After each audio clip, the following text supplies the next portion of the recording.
yang lainnya juga masuk. Oke, we have Marco dari Jaksel. Asik anak Jaksel nih. Alright. So, who else? Ada lagi nggak? Oke, jadi teman-teman sekarang pesertanya udah ada 52. So, we are still waiting. Acaranya dimulai, kita akan mulai sesinya pada webinarnya pada pukul 10. Jadi kepada teman-teman, mungkin kalau misalnya ada temannya yang masih belum masuk ke dalam sesi webinar, silahkan dihubungi ya. Oke, next we have Muhammad Rizky Bonja dari Surabaya. Muhammad Rizky, Surabayanya di mana?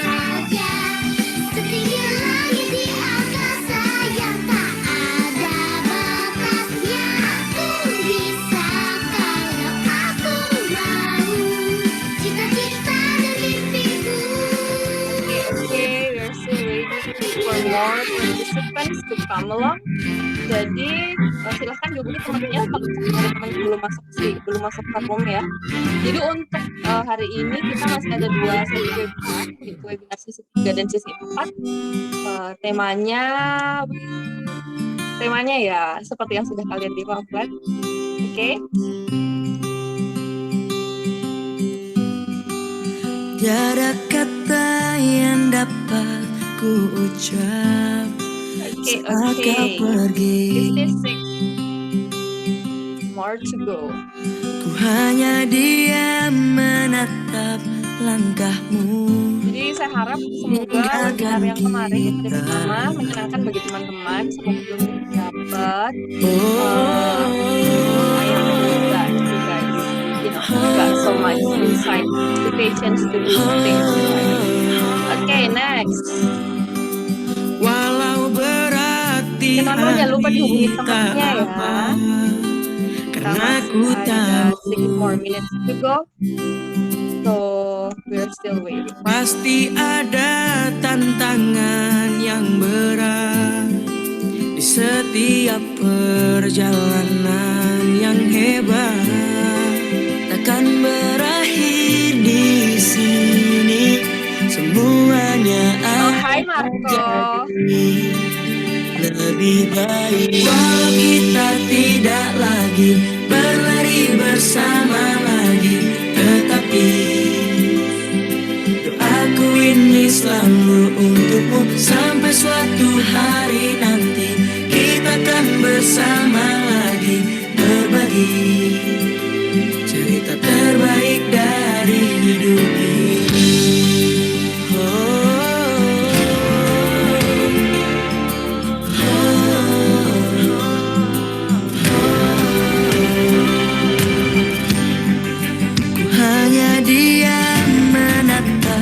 Langkahmu meninggalkan kita.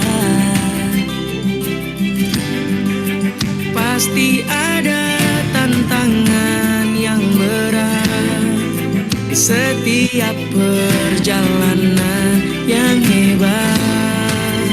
Takkan berakhir di sini, semuanya akan jadi lebih baik.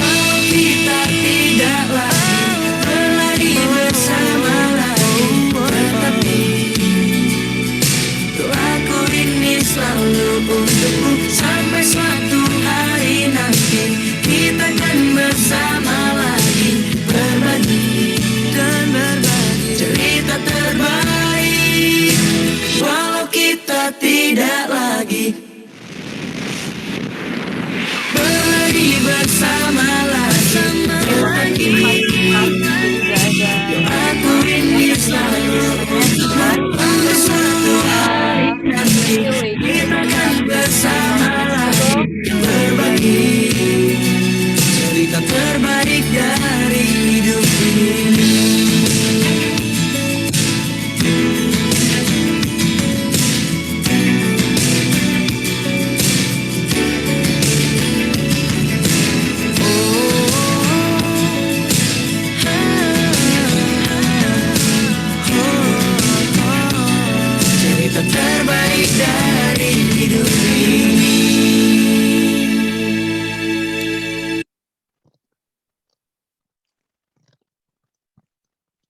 Oke, teman-teman, jadi udah ada 60-an peserta dalam room. It's supposed to more than 400. Jadi, oke, ini udah ada pemateri kita pada hari ini. Ada Kak Ozi Eka. Halo Kak Ozi. Ini manggilnya Kak Ozi apa Kak Eka ya? Atau Kak Ozi Eka? Ozi. Oke, Kak Ozi. Hai Kak Ozi. Halo. Oke, udah ada Kak Ozi masuk. Terus kita masih nunggu yang lain ya. Oke.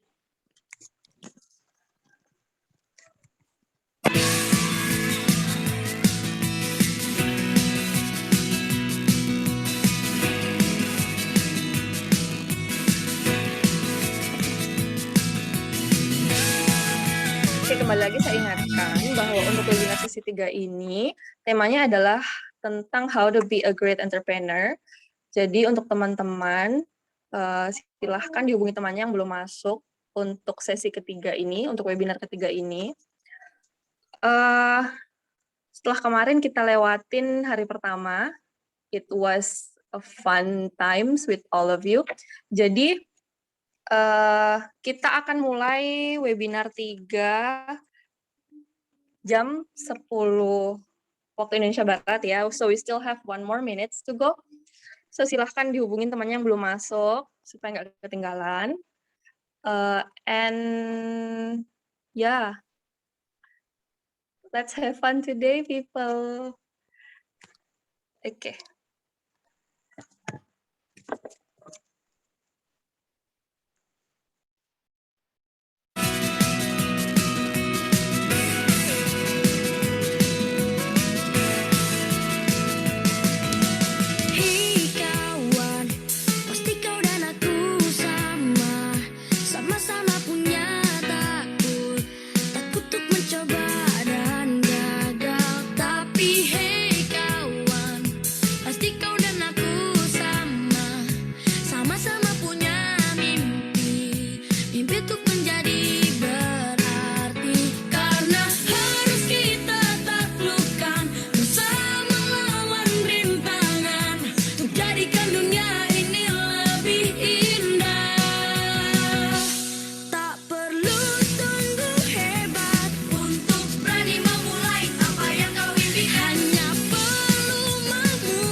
Oke teman-teman, berhubung udah jam 11, but we're still waiting untuk pembicara kita yang satu lagi untuk webinar sesi 3 ini. So, teman-teman silahkan juga hubungi teman-temannya yang belum masuk ya. Oke, thank you.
mengikuti keinginanmu. Jangan putus asa dahulu, karena pelaut hebat tak pernah lahir di laut yang terang. Hai kawan, teruslah kau berjuang. Kita semua boleh jatuh, tapi harus bangkit, bangkit bangun kembali. Kita semua boleh jatuh, tapi harus bangkit kembali.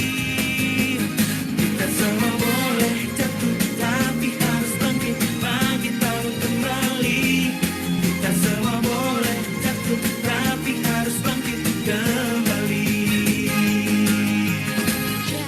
Janganlah kau berlari dari semua masalah yang hadapimu. Cobalah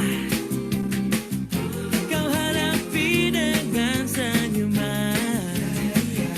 Tenangkan hati dan karena pelaut hebat tak pernah lahir di laut yang terang. Hei kawan, mari teruslah kau berjuang. Kita semua boleh jatuh, tapi harus bangkit, bangkit bangun kembali. Kita semua boleh jatuh, tapi harus bangkit kembali. Kita semua boleh jatuh, tapi harus bangkit, bangkit bangun kembali. Kita semua boleh jatuh, tapi harus bangkit kembali.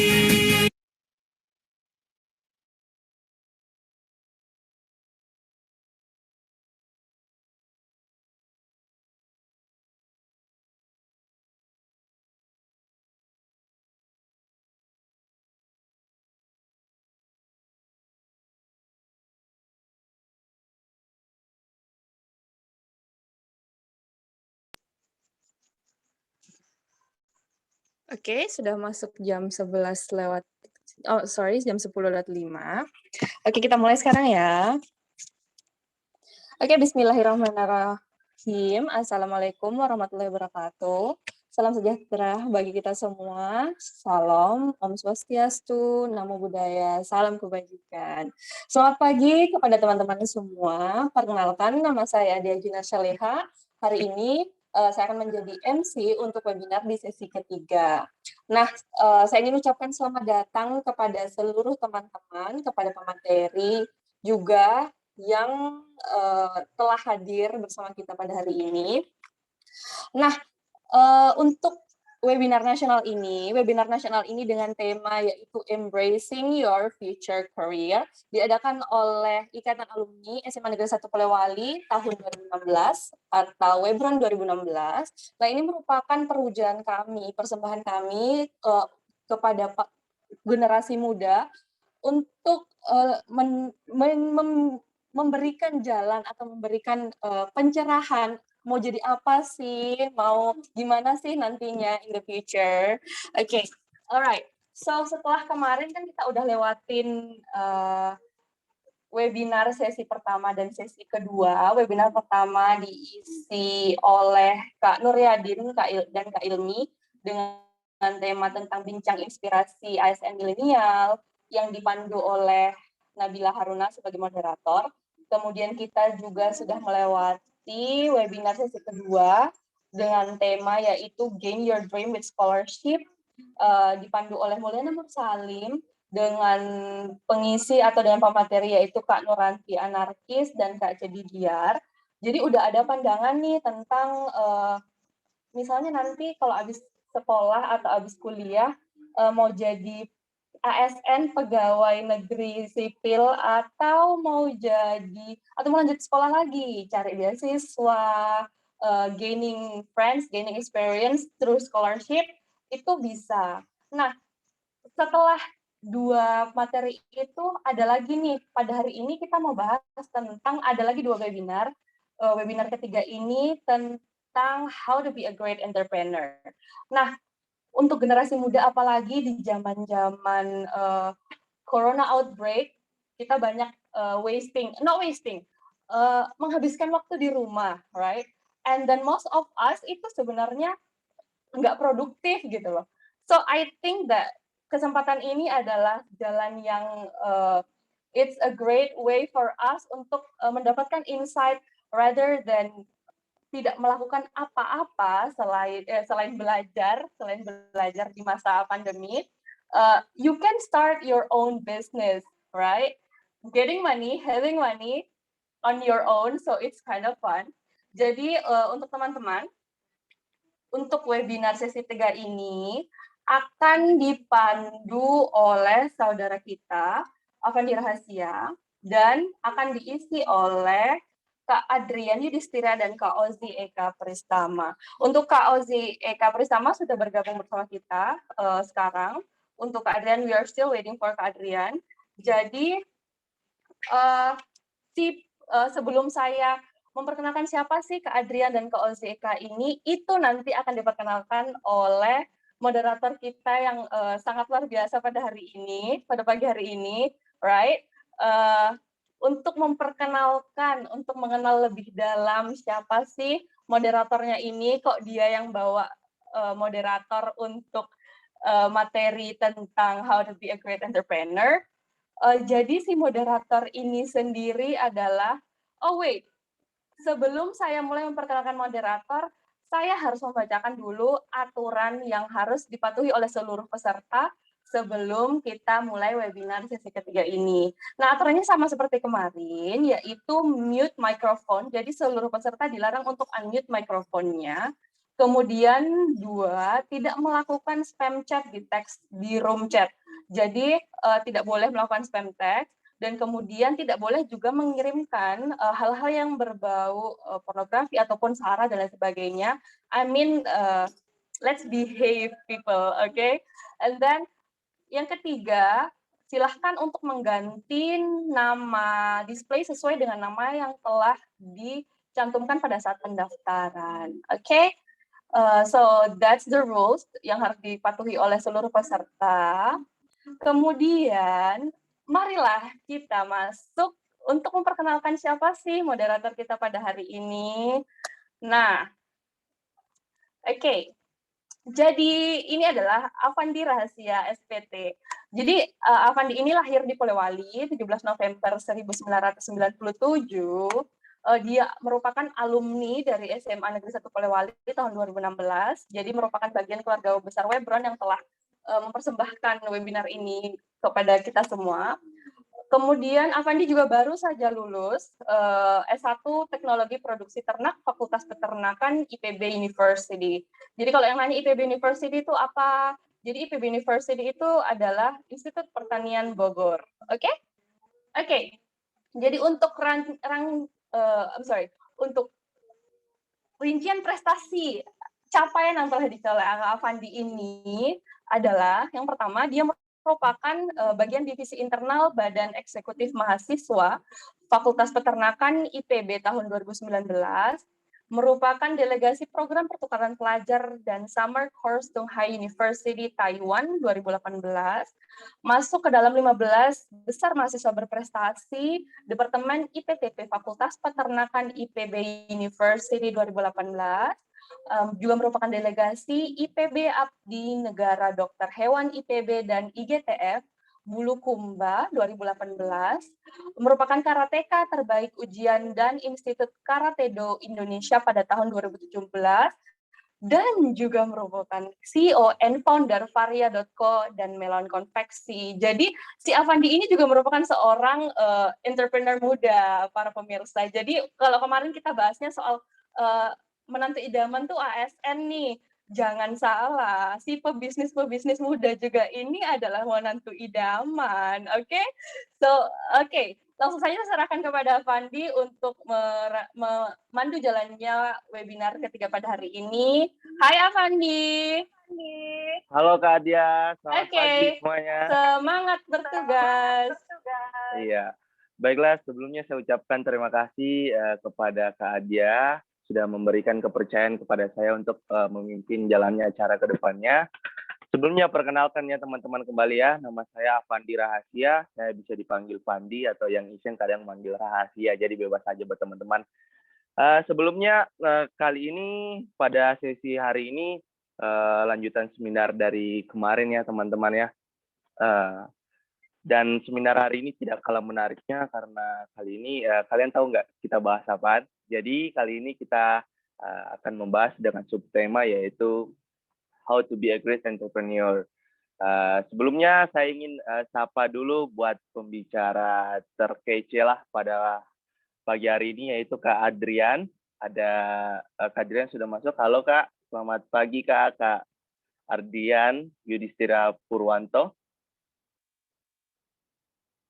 Oh mungkin belum masuk ya. Halo Kak Ozi Eka Pristama. Kak Ozi, halo Kak. Selamat pagi. Halo. Pagi. Oke, Apa selamat kabar? pagi. Alhamdulillah Pak. Alhamdulillah Kak. Ya sangat semangat ya. Kak Ardian ya, apakah sudah join Kak? Mungkin teman-teman panitia bisa membantu ya untuk menghubungi Kak Ardian. Halo Kak, sebelum masuk mungkin ya. Oke, sebelumnya saya ucapkan terima kasih ya buat teman-teman peserta sudah meluangkan waktunya dari bangkit dari tempat tidurnya ya. Kita tahu bersama saja ya teman-teman ya, pada tahun ini kita sedang dilanda oleh wabah yaitu wabah COVID-19 yang dimana kita harus stay at home atau kita harus stay healthy di rumah. Buat teman-teman tetap semangat di rumah. Yuk kita bisa produktif. Yuk kita mulai pagi hari ini dengan produktif.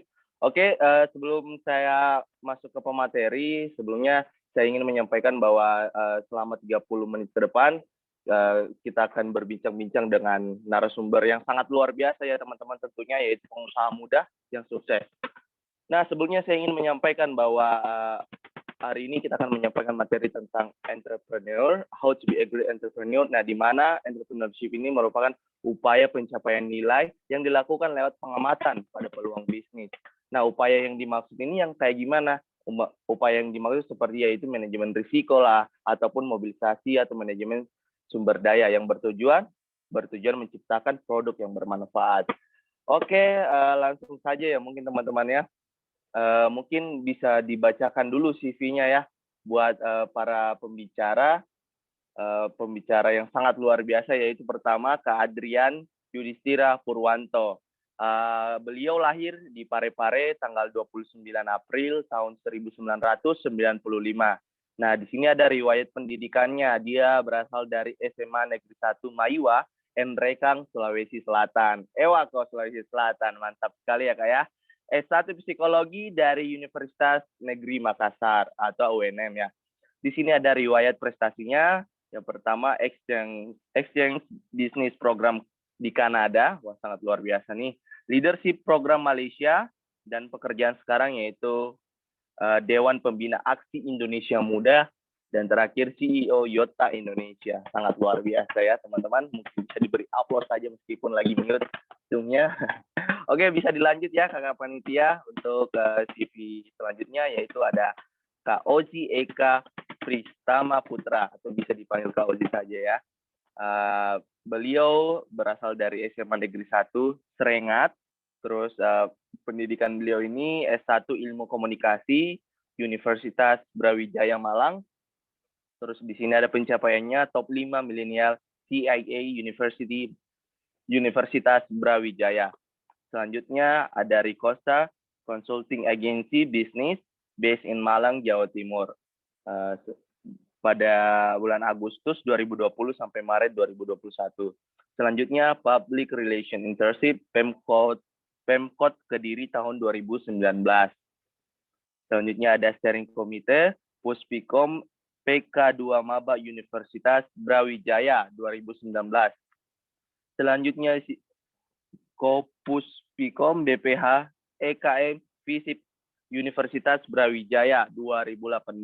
Dan selanjutnya Assistant of Ministry of Foreign Affairs AKM Universitas Brawijaya tahun 2019.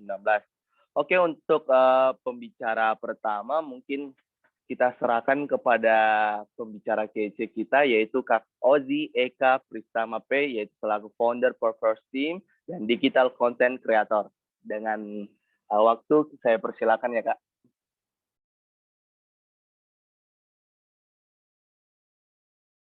Oh, ya, masih udah pernah dengar belum? Udah Kak, udah ada suaranya. Oh, udah ya. Jadi pertama nih jadi harusnya kedua nih. Aduh, oke nggak apa deh. Iya Kak. Oke, perkenalkan nama aku Ozi. Aku adalah digital creator, filter creator, founder Positive Studio, dan kebetulan sebenarnya aku backgroundnya itu content creation sih, tapi kebetulan emang lagi berbisnis kayak gitu. Terus ini aku mau jelasin beberapa model bisnis yang aku jalanin. Aku bisa share screen ya untuk materinya. Boleh Kak, boleh Kak, boleh. Oke, share screen. Ini biasanya gimana ya? Oke.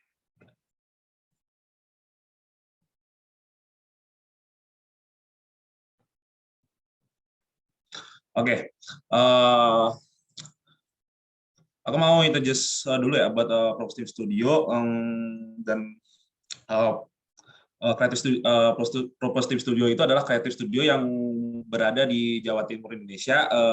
Kita berfokus di jasa pelayanan produk-produk digital. Nah, sebelumnya aku mau ngasih sedikit tentang short reel, apa aja sih yang kita lakukan throughout the last years, and ini adalah video yang akan menunjukkan itu. Oke, mungkin mau lihat.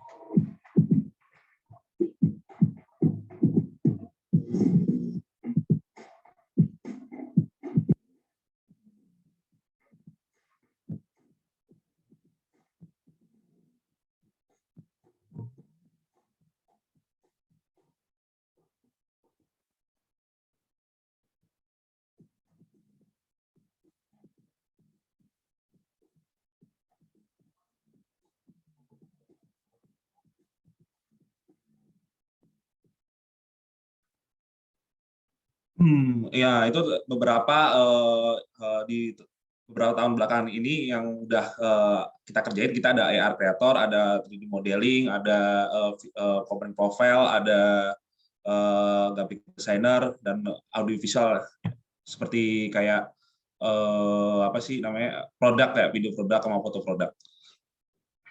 Next, oke, aku mau jelasin gimana sih terbentuknya purpose team itu secara general. Sebenarnya purpose team itu terdiri dari multidisiplin yang berbeda-beda. Ada yang background-nya videografi, ada background-nya fotografi, ada yang motion graphic, UI UX design, terus ada copywriting, ada 3D modeling. Nah, di semua itu kita mempunyai tujuan yang sama. Akhirnya jadilah purpose team ini. Nah, jadi fokus dalam menyelesaikan kita tuh sebenarnya kita itu fokus menyelesaikan masalah dengan creative thinking dan implementasi ide-ide secara kreatif. Nah, Creative Studio itu apa sih yang membedakan Creative Studio kita itu dengan agensi-agensi yang lain?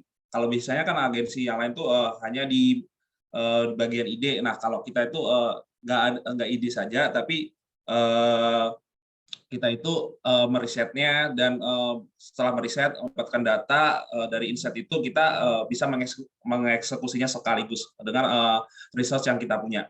Nah, itu salah satu keunggulan dari purpose team ini.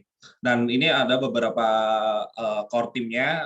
Di sini ada Ardi Bebis selaku CEO founder, ada Lita Mayasari sebagai akun eksekutif, dan ada Pak Fabian Dani tech eksekutif, dan ada yang terakhir ada Dani Dava Yuliano. Dan kebanyakan anggota-anggota grup purpose team ini adalah relasi-relasiku yang mungkin satu circle ya, yang mempunyai kalian masing-masing kayak gitu. Jadi aku kumpulin, dan kita bikin bisnis bareng namanya Propostim ini kayak gitu.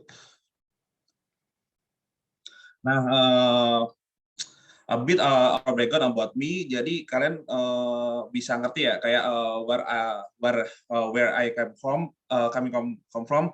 Sebenarnya tuh aku kuliah di Universitas Brawijaya Malang yang udah disebutin tadi sama moderator, jurusan ilmu komunikasi, konsentrasinya kajian media. Dan aku udah dalamin beberapa hard skill ya, salah satunya videografi selama 8 tahun yang jadi fokusku sampai sekarang, konsisten sampai sekarang. Dan di 2019 aku mulai belajar mengikuti lagi tren ini nih, lagi eranya kan augmented reality. Nah, terus kalian kalau pasti tahu kan apa namanya filter-filter Instagram. Nah, itu salah satu produk dari salah satu augmented reality. Dan aku itu menggunakan Spark AR Studio untuk membuat augmented reality, dan itu salah satu toolnya untuk membuat itu. Nah, ini beberapa journey aku, portofolio yang udah aku bikin dari teknik videografi, mungkin bisa dicek. Oh ya, aku mau nanya sama moderator maksudnya, tadi suaranya keluar nggak yang pas nge-play video sebelumnya? Agak kecil Kak, suaranya pas yang awal-awal doang agak keras, terus pas sudah di tengah videonya agak kecil suaranya Kak. Oh, udah kecil. Mungkin internet kali ya? Tapi kedengeran kan ya? Tadi nggak jelas Kak pas sudah di tengah videonya. Tadi awal-awal keras, lumayan. Oke. Yaudah, nggak apa deh. Yaudah, aku mau aku masuk lanjut dulu. Oke, ini ada beberapa showreel yang udah aku kerjain. Yang pertama, video look for McRaiden. McRaiden itu adalah brand tas, itu berasal dari China, Shenzhen lebih tepatnya. Dan ini video lookbook yang udah aku bikin.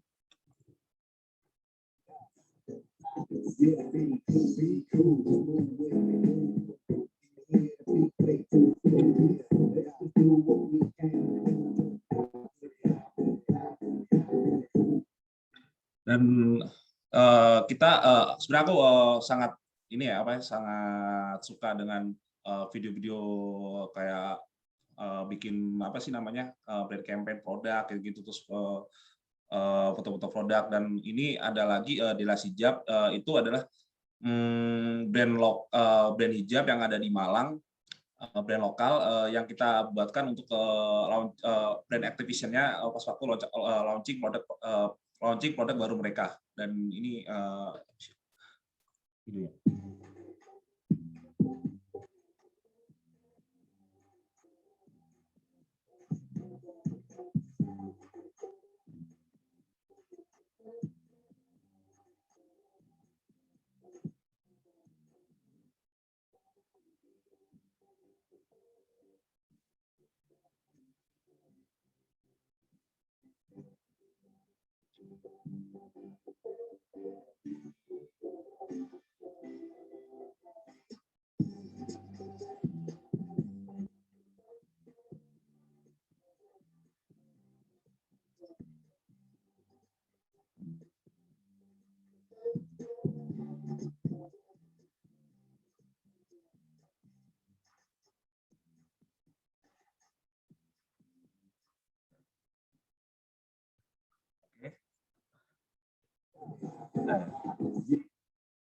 Nah, ini beberapa keahlian yang hard skill yang aku punya. Sebelumnya aku menggunakan untuk ngeditnya, untuk membuat video-video tadi itu aku menggunakan Adobe Premiere Pro dan After Effects. After Effects itu yang aku pakai untuk untuk buat yang short reel-nya. Nah, aku itu lebih ke motion graphic. Jadi aku menggerakkan beberapa aset-aset yang aset 2D dan 3D di After Effects. Dan di 2019 kan aku tadi mention sebelumnya aku mulai belajar augmented reality, dan ini gambaran dari freeware dari Spark AR Studio. Nah, Purpose Team apa aja sih yang kita lakuin kayak gitu? Mungkin ini service-service yang karena kita membaca peluang nih, peluang untuk berbisnis. Kan sekarang kita kebutuhan di era digital itu demand-nya kan makin tinggi. Banyak apa ya, produk-produk digital itu kan bentuknya bukan fisik ya. Kayak misalnya tadi aku udah nyunjukin video, terus ada foto. Nah, di era ini kita tuh bisa mendapatkan income dari manapun dan kapanpun, dan jadi banyak membaca peluang kayak gitu sih sebenarnya. Dan ini beberapa service karena kita udah meriset pasar, kebutuhan apa aja sih yang bisa kita berikan kayak gitu, solusi apa sih dari kebutuhan bisnis itu. Jadi kita membuat beberapa service di Purpose Team Studio ini. Nah, sebenarnya Creative Studio kita tuh kita tuh bisa kolaborasi secara company atau personal untuk kita tuh lebih ke fokus ke visual, audiovisual production, terus tadi aku udah nyebut juga 3D modeling, terus sekarang juga serta kita fokus di augmented reality. Nah, menurut kita tuh augmented reality itu salah satu potensial ya yang bisa kita lakukan untuk approach brand-brand yang juga itu dibuat untuk melakukan new form of campaign kayak gitu. Jadi sebuah campaign baru menggunakan augmented reality, dan salah satunya tadi nanti aku jelasin di slide selanjutnya. Tadi ntar ada contoh salah satu yang udah kita bikin. Oh ya, ini beberapa brand yang udah kita handle. Salah satunya kita menghandle karya Crossbone Urban Denim. Dia itu brand lokal yang ada di Jawa Timur. Brand ini adalah brand untuk produk jeans. Nah, produk jeans itu kita menghandle konten sosial media manajemennya. Oh ya, ini belum apa ya. Nah, kita juga bikin hashtag dengan kata-kata yang provokatif dan menggelitik untuk keluar dari rutinitas, namanya Break the Daily. Nah, itu salah satu produk tagline yang udah kita bikin untuk brand ini. Nah, jadi sebenarnya Break the Daily itu kita asosiasikan produk jeans itu bukan sekedar fashion, tetapi lifestyle. Jadi kita mengubah mindset itu untuk jadi fashion terus ke lifestyle kayak gitu. Nah, ini beberapa short reel yang udah kita bikin.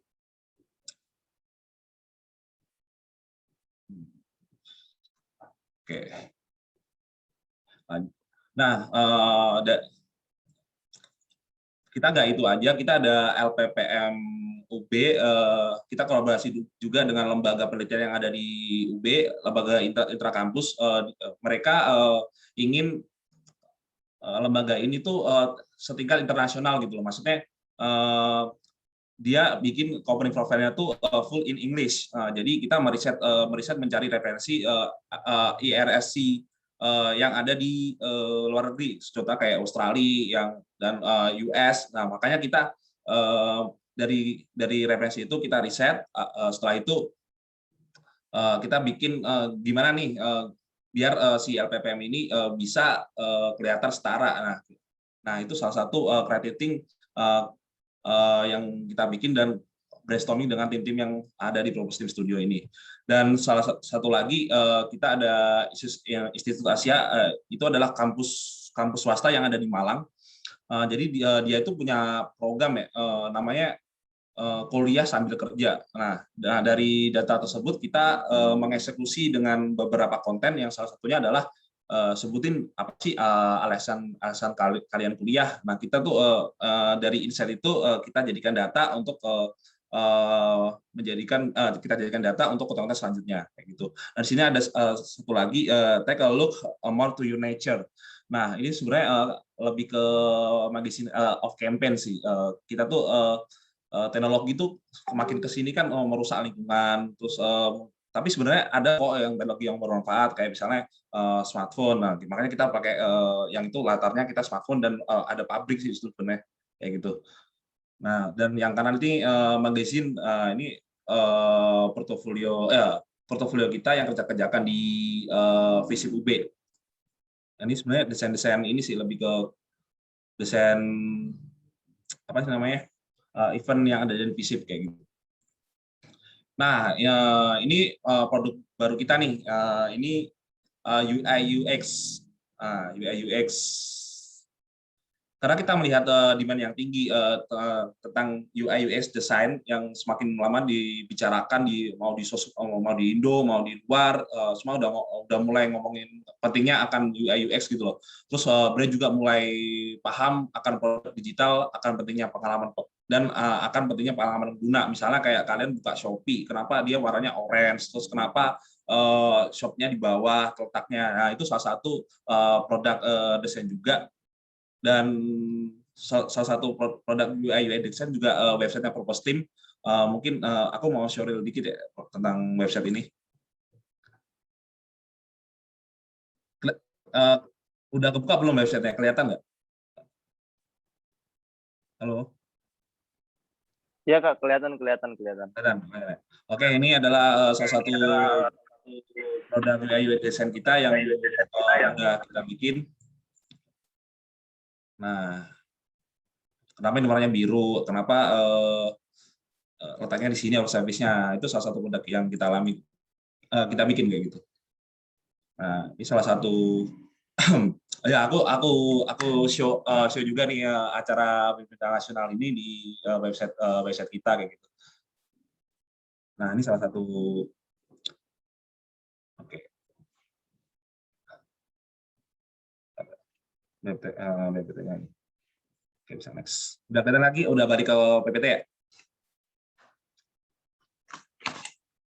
Nah, selain itu kita juga mengerjakan AR Creator, augmented reality. Augmented reality itu a bit tentang augmented reality.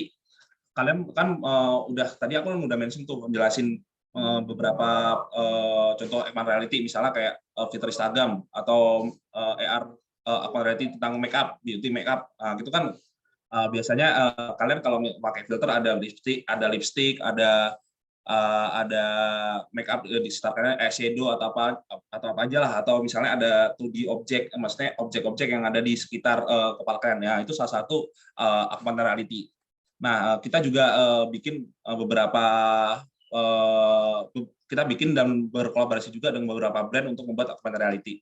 Nah, menurut data yang kita punya, kebanyakan mereka itu menggunakan kamera depan untuk mencoba augmented reality. Nah, dari data itu kita membuat beberapa filter AR filter Instagram yang menggunakan kamera depan. Misalnya kayak contohnya ini filter Happy Birthday. Mungkin ada yang pernah tahu.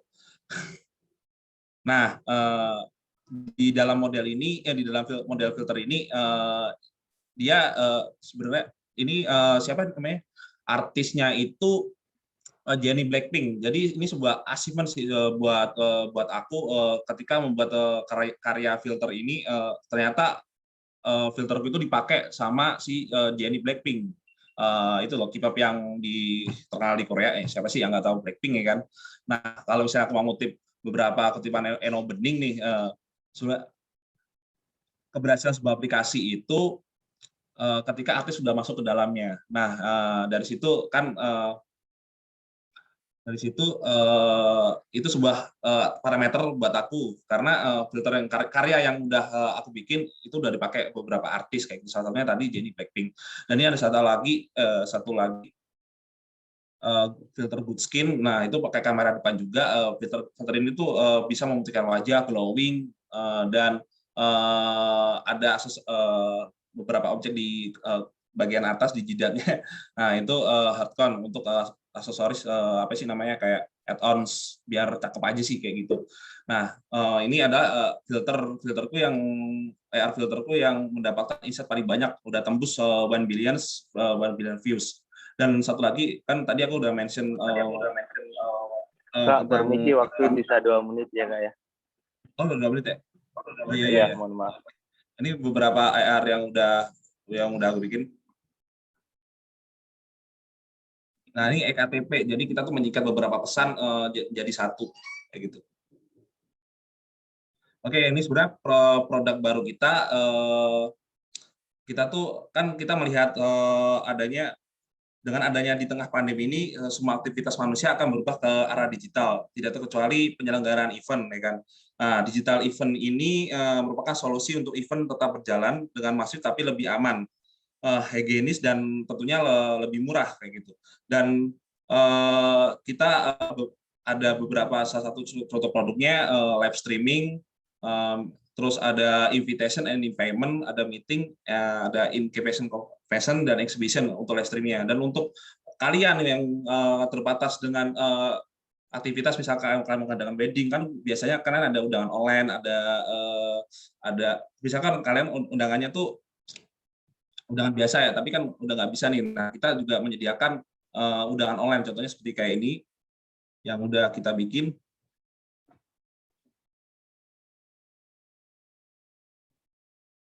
Mungkin bisa kontak-kontak kita ya untuk mungkin ada di sini ada yang mau nikah atau gimana. Nah, ini salah satu undangan online yang kita punya. Dan bedanya kita undangan online ini invitation ini dengan invitation lain, kita di salah satunya ada di bagian video, kita juga ada video, kita bisa menampilkan video private kalian sebelum di undangan kalian. Nah, itu salah satunya, dan maps untuk menuju langsung ke lokasi weddingnya. Dan terakhir produk program kita adalah kondangan online. Maksudnya ketika tamunya nggak bisa datang, kalian masih bisa menyumbang untuk hadir di acara tersebut kayak gitu. Wedding gift, kita namanya wedding gift. Nah, ya. Kalau orang Jawa ngomongnya bu online kayak gitu. Gimana ya? Oke, ini terakhir sih, ini klien yang udah kerjasama sama kita. Ada Baking Sosial, Asia, Crossbone, Happy Batangri, dan Dasicep, dan Pak Haji. Oke, thank you. Ini kontak kita. Kembali ke host. Oke, Kak, terima kasih. Sangat luar biasa sekali ya penjelasan dari Kak Ozi. Pasti dari teman-teman yang hadir pada hari ini mungkin di kepalanya banyak banget nih pertanyaan. Nah, sabar teman-teman. Mungkin bisa ditahan dulu pertanyaannya. Bisa dilihat di room chat. Buat teman-teman yang pengen bertanya, bisa langsung dibuka linknya ya. Di app Slido itu bisa dilihat di situ list pertanyaannya. Jadi teman-teman sabar, nanti ada sesi tanya jawab setelah pemateri yang kedua akan presentasi. Selanjutnya Kak Ardian, apakah sudah join Kak? Halo Kak Ardian.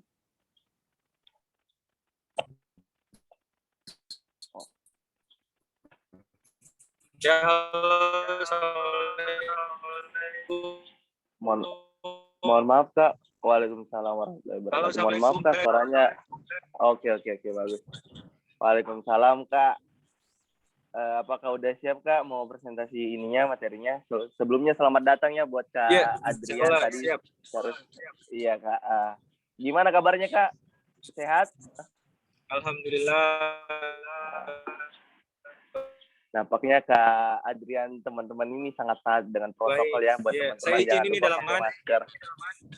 Oh iya Kak. Gak apa-apa. Mungkin Ya, bisa langsung aja masker. ya Kak ya.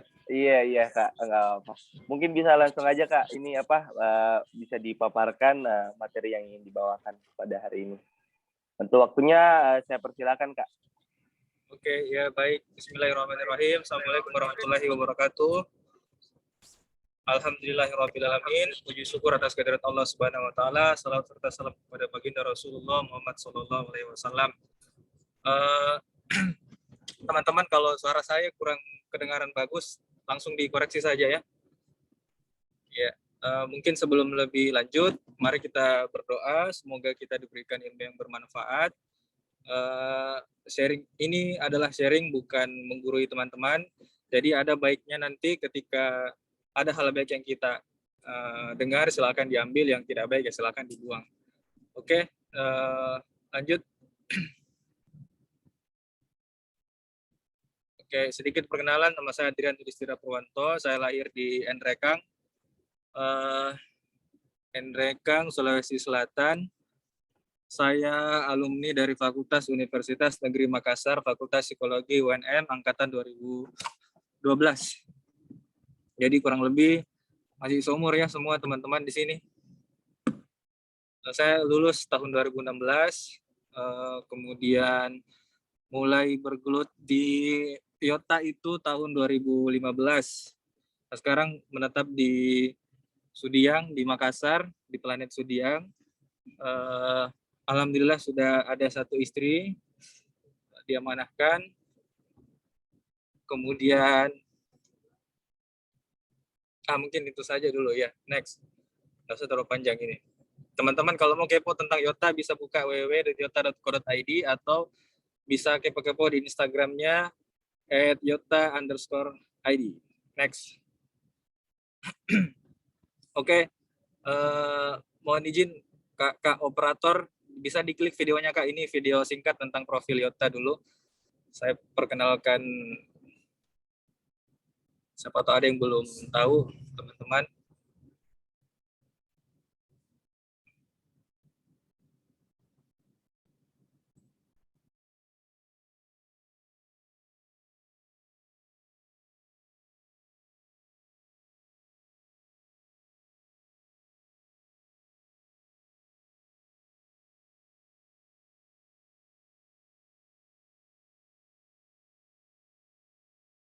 Oh, Masya Allah. Iya, makasih Kak Adriana. Semoga suka sama Yota Bone.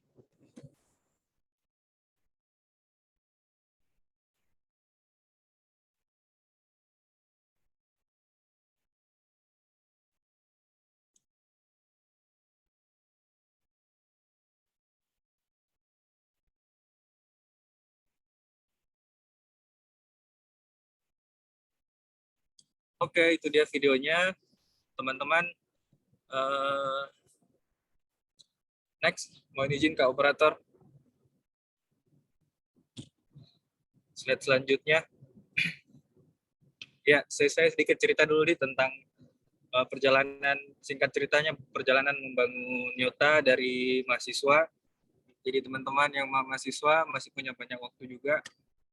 Nah, ini tahun 2015 saya sama teman-teman kampus itu masukkan ikut di kegiatan program mahasiswa wirausaha PMW tahun 2015. Kemudian kita buka modelnya gerobakan seperti itu yang digambar. Nah, itu saya menjual itu pada waktu itu. Jadi saya kalau kampus tujuannya dua, selain belajar ya jualan juga. Nah, tantangannya adalah yang saya mau share ke teman-teman, apalagi yang masih kuliah, yang paling utama adalah gengsi. Biasanya sih gengsi kalau anak muda. Kita kalau pergi kuliah itu pasti dilihat teman sudah tampilan keren, ternyata jualan gerobakan di kampus, di kantin lagi. Jadi itu mungkin tantangannya yang pertama. Jadi saran saya ke teman-teman ya, kalau kita memang mau mau serius di wirausaha, tidak usah gengsi, tidak usah ini, selama hal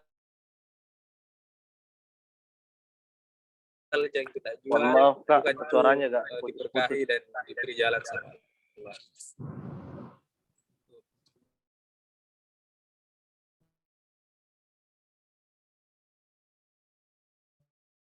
Halo Kak.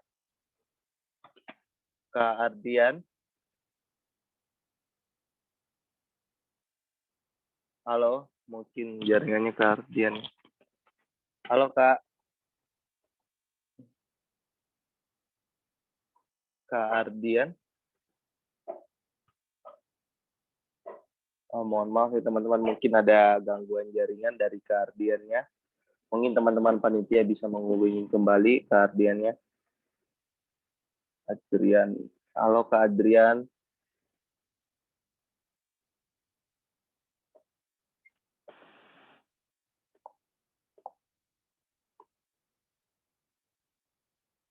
Kak Adrian. Halo Kak Adrian.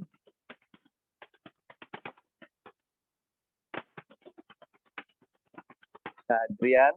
Aduh, mungkin terputus ya teman-teman ya. Oke, buat teman-teman yang mau nanya, jangan lupa ya, ada linknya di kolom chat itu di app Slido.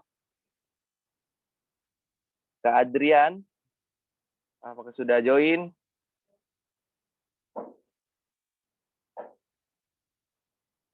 Aduh, ada gangguan koneksi internet mungkin.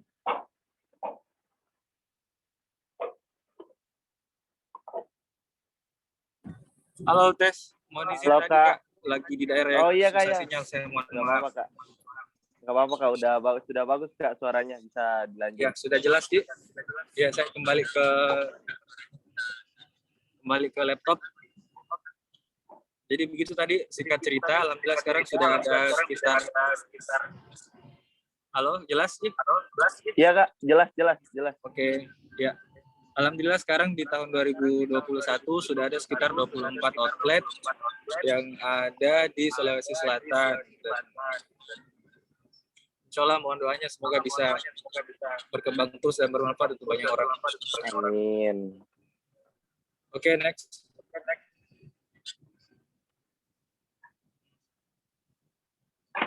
Ya, teman-teman yang saya cintai walaupun belum kenal semua, izinkan saya sharing tentang mindset wirausaha, mindset pebisnis. Nah, ada dua sebenarnya mindset yang kadang tertukar di teman-teman waktu baru masuk di dunia bisnis. Yang pertama adalah mindset pedagang, yang kedua adalah mindset pebisnis. Nah, kalau kita bicara kedua mindset ini, kadang orang bilang sama padahal beda. Nah, kalau dari pengalaman saya, pedagang itu biasanya dia cari jualannya itu untuk menutupi kehidupan sehari-hari dan tidak punya visi atau goals jangka panjang. Misal 5 tahun ke depan mau seperti apa nantinya bisnisnya, 2 tahun ke depan sampai 10 tahun ke depan. Dia tidak punya visi yang mau dia capai. Tapi bedanya kalau pebisnis, sebaliknya dia juga jualan, lakukan aktivitas jualan, hanya saja dia punya visi atau goals jangka panjang yang dia mau capai. Contoh bisa jadi dari segi omset atau dari segi jumlah jumlah tim yang mau dia berdayakan atau dari segi jumlah outlet juga bisa. Jadi seperti itu. Next, Kak. Itu mungkin saya sharing sedikit tentang perbedaannya mindset pedagang sama bisnis. Jadi teman-teman, baiknya kalau wirausahawan muda kita bermindset pebisnis, jangan pedagang. Boleh berdagang di awal, tapi pelan-pelan kita rubah ke jadi bisnis seperti itu. Nah, yang kedua adalah ketika kita sudah punya mindset pebisnis, kita juga harus punya mindset membangun teamwork. Jadi jangan mau jadi Superman, yang jadi sales ownernya, yang jadi marketing ownernya, yang produksi ownernya juga, yang apa-apa ownernya semua. Tidak bisa jalan usaha kalau tidak ada dia. Jadi itu, jangan jadi Superman. Mungkin di awal tidak apa-apa jadi Superman, tapi kita harus tanamkan mindset bahwa kita akan bentuk teamwork nantinya, bangun organisasi usahanya. Supaya apa? Supaya banyak yang bisa kita berdayakan. Dan juga kita dari segi waktunya, kita juga bisa lebih banyak waktu luang untuk memikirkan pengembangan usahanya kita. Oke, next. Nah, ini saya sedikit sharing sama teman-teman yang bergerak di bidang kuliner maupun fashion. Mungkin tadi kakak pemateri pertama wilayahnya di bagian digital. Nah, ini saya sharing lebih ke bagaimana kita memulai usaha, buka bisnis dengan modal yang tidak terlalu banyak dan juga insya Allah bisa laris. Nah, tips yang pertama adalah bidik pasar potensial. Kita harus cari peluang. Peluang itu misalnya pasar potensial itu misalnya contoh misalnya di Sulawesi Selatan lagi booming Taiti mirip Yota dan sebagainya. Di Sulbar belum ada misalnya brand yang naik. Bisalah kita coba buka di Sulbar dengan konsep yang sama, kita ATM, amati, tiru, modifikasi. Modifikasi itu Contohnya apa kelemahannya brand yang kita lihat, itu kita bisa jadi kekuatannya kita. Contoh misalnya kalau Yota itu kemarin benchmarknya ke ke Chatime. Chatime itu dia kalau buahnya varian buahnya tidak pakai buah asli, tapi kalau di Yota kita pakai buah asli. Jadi itu kelemahannya benchmarknya kita jadikan kekuatannya kita. Itu contohnya bidik pasar potensial. Contohnya lagi yang kedua, kalau kita jalan-jalan ke Bandung, di sana banyak kuliner-kuliner yang lagi inovasinya bagus di sana, banyak yang bisa kita contoh, kita ATM. Nah itu kita bisa duplikasi ke kotanya kita, di Makassar kah, di Sulsel kah, di Sulbar kah, dan sebagainya. Jadi seperti itu. Next. Nah, tips yang kedua, uji ngangenin. Uji ngangenin ini bukan hanya berlaku ke doi ya. Ini juga bisa kita pakai di proses pembuatan produknya kita. Contoh kalau makanan, kita bisa sebelum kita jual, kita uji dulu ke teman-temannya kita atau survei ke pelanggannya kita, apakah sudah enak nih dia rasa, minta feedbacknya, kritik dan sarannya, kemudian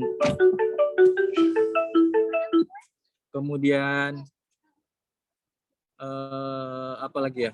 Contohnya kalau di kuliner itu, saya sendiri pernah waktu sebelum buka Yota, setiap mau launching produk baru atau produk yang sudah ada tapi kita mau modifikasi, kita tes dulu ke pelanggan-pelanggan minimal 30 orang.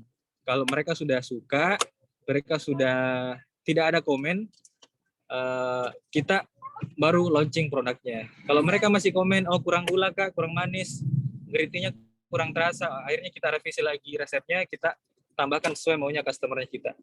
Jadi seperti itu. Jadi mindset-nya adalah kita ikuti apa yang jadi kebutuhan atau keinginannya customer. Jangan keinginannya pribadi. Jangan keinginan ownernya. Kemudian, next Kak. Yang ketiga, nah setelah mereknya sudah, produknya sudah bikin ngangenin, kita baru masuk ke tahap memikirkan merek apa yang pas untuk produknya kita, merek yang top. Pakai merek yang singkat, padat, dan jelas, tidak usah terlalu ribet, dan itu mereknya bisa menggambarkan produknya kita, bisa menggambarkan secara umum apa sih jualannya kita. Contoh, kenapa saya pakai nama Yota?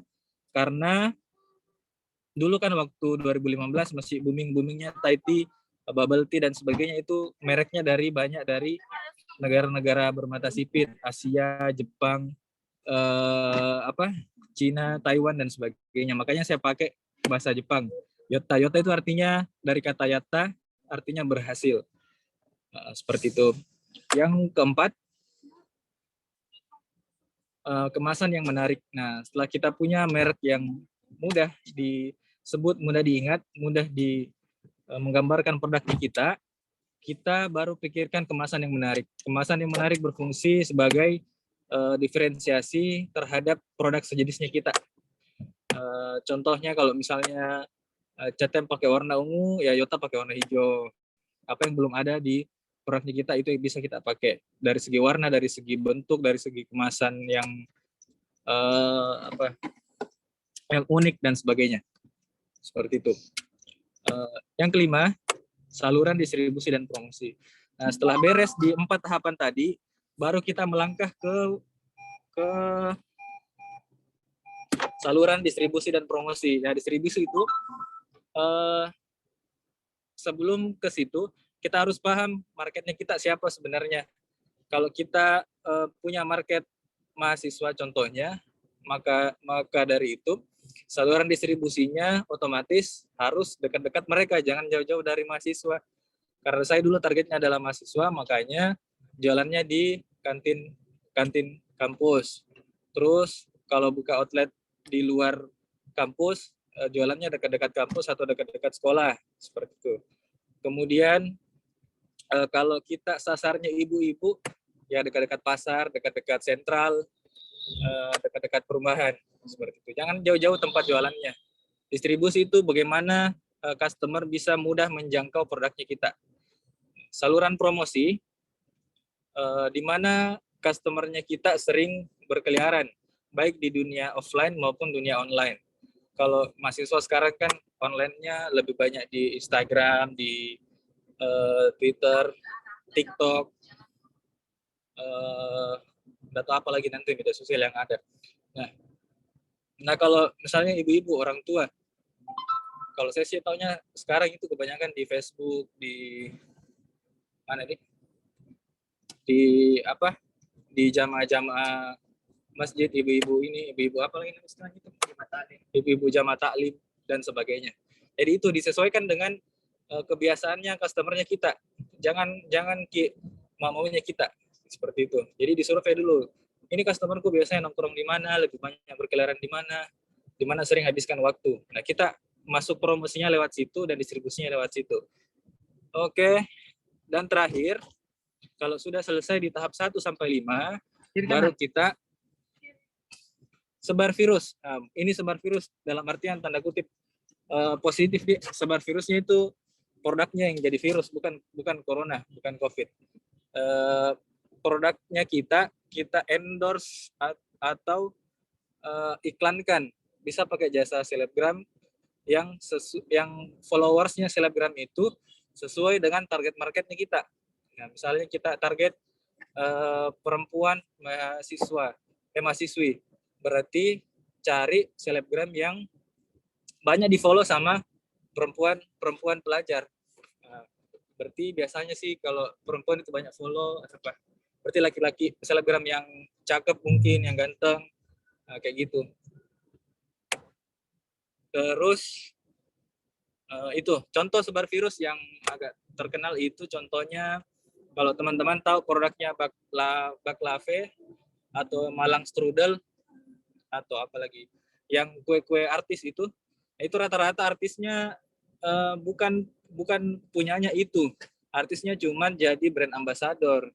Jadi seolah-olah dibuat memang persepsi bahwa usaha itu punyanya artis supaya gampang terkenal, jadi gampang tersebar, gampang orang kenal, aware sama produknya, sama bisnisnya seperti itu. Itu mungkin sedikit sharing dari saya. Next coba Kak, siapa tahu masih ada PPT-nya. Nah ini sedikit sebelum berakhir. Start with why. Jadi teman-teman sebelum betul-betul terjun di dunia bisnis, di dunia entrepreneur, tanyakan dulu ke dirinya sendiri. Kita renungi mungkin di sepertiga malamnya kita atau habis sholat subuh itu waktu-waktu sepi kita tanya ke diri tak, kenapa sih saya mau berjuang di jalan ini? Apa yang mau kita cari? Apa faktor yang bikin Ki bertahan nantinya ketika lagi down? Apa yang bikin semangat Ki? Karena motivasinya itu harus dari dalam diri tak sendiri, jangan dari luar. Nah, kalau saya sedikit sharing apa why-nya yang menjadi penguat mulai dari mahasiswa sampai sekarang, yang paling awal itu saya rasakan adalah waktu masih kuliah, mau mandiri dari kuliah dan tidak mau susahkan orang tua karena sudah tamat SMA, selalu masuk transferan orang tua itu bikin tidak enak sebenarnya karena besar begini masa masih disubsidi sama orang tua kayak gitu. Itu yang buat Kak termotivasi kenapa mau jualan terus yang kedua mau kasih bangga orang tua pastinya, terus yang ketiga jalan-jalan ke luar negeri gratis. Alhamdulillah sempat ke Kanada gratis, ke Malaysia gratis, itu dibiayai sama kampus ya, gara-gara itu gara-gara mau sekali. Jadi apapun jalannya kita tempuh, yang penting halal. Kemudian pernah Kak dibilangi sama ibuku, kau dikasih sarjana malah jadi tukang tukang pop es pinggir jalan, Mbah. Itu bikin tertrigger Kak pada waktu itu, termotivasi Kak, oh iya Mak, tunggu nanti kita lihat buktinya. Kayak gitu. Itu bisa jadi why-nya kita, diremehkan Kak dulu sama orang tua. Karena orang tua PNS, bapak polisi, saya anak pertama diharapkan jadi polisi juga. Mohon maaf ini agak curhat. Kemudian yang keempat, mau cepat nikah di umur 23, mau halalkan anaknya orang. Karena kan tahu mungkin budaya di Makassar itu ya lumayan uang pandainya. Jadi itu kenapa mau pilih jalan bisnis supaya cepat bisa dapat tabungan. Kemudian support teman-teman mahasiswa buat mandiri. Makanya di Yota sekarang kita ada sistem helper. Helper itu bisa didaftar oleh mahasiswa untuk kerja sebagai part-time di Yota. Bisa jadi bartender, bisa jadi kasir, dan sebagainya. Nah, itu kita kasih peluang ke teman-teman mahasiswa untuk bisa belajar dan juga bisa berpenghasilan dari masing-masing mahasiswa, karena saya rasa Kak, putus-putus suaranya, Kak. Halo, Kak. Kak Adrian, suaranya putus-putus, Kak.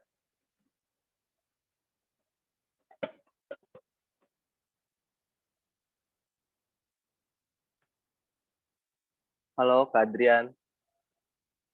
Mohon maaf, teman-teman. Mungkin ada gangguan sinyal lagi dari Kak Adriannya. Ini juga sudah terakhir sih tadi kalau nggak salah. Halo, Kak Adrian.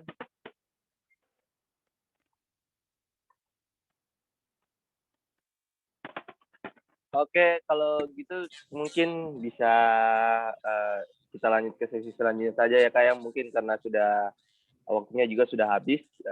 Tadi ada gangguan sinyal dari Kak Adrian ya, teman-teman. Oke, buat Kak Adrian dan Kak Ozi Eka Pristama, terima kasih buat materi yang telah dipaparkan tadi.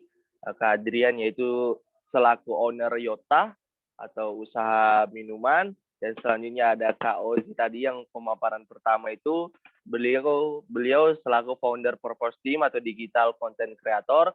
Nah, buat teman-teman tadi nih yang udah kirim pertanyaan di link yang udah dikirim sama panitia, ditahan dulu ya. Oke, buat Kak Adrian sama Kak Ozi, saya selaku moderator ada pertanyaan sedikit nih, Kak, ya. Kebetulan tadi juga Kak Adrian sempat menyinggung tentang masalah pendidikan ya.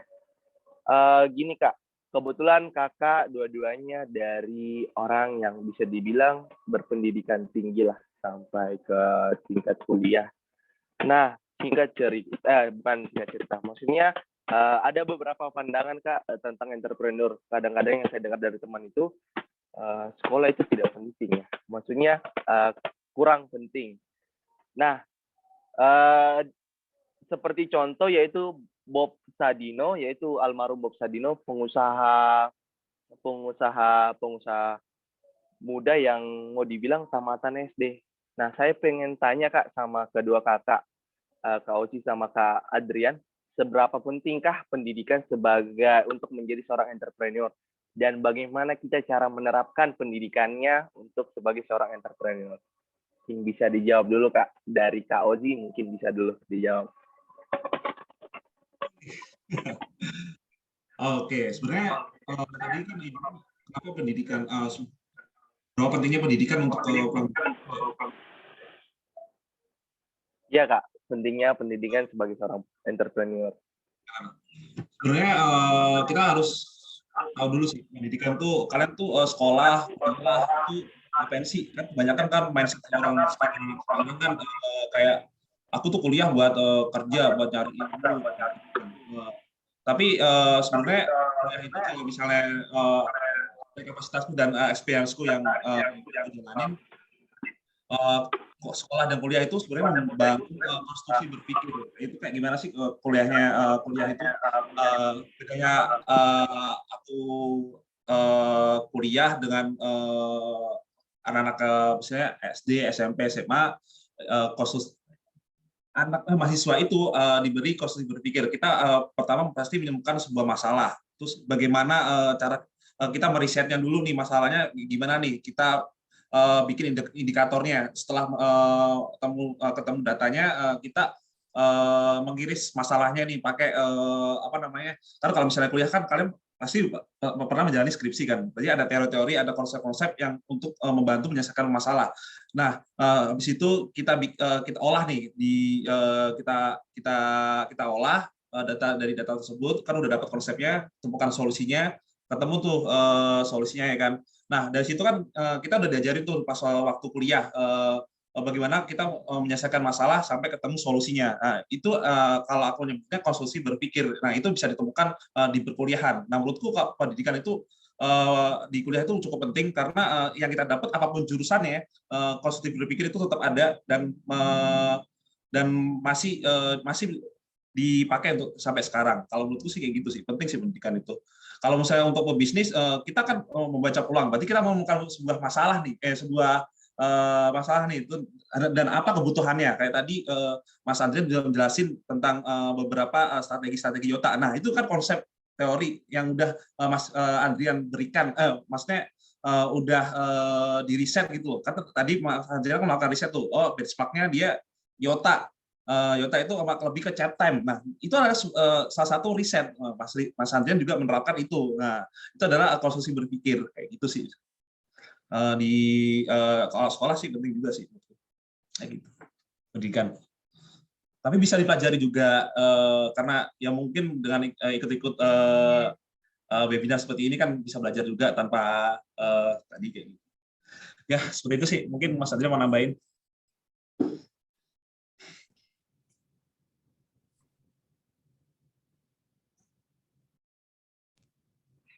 Ya, halo.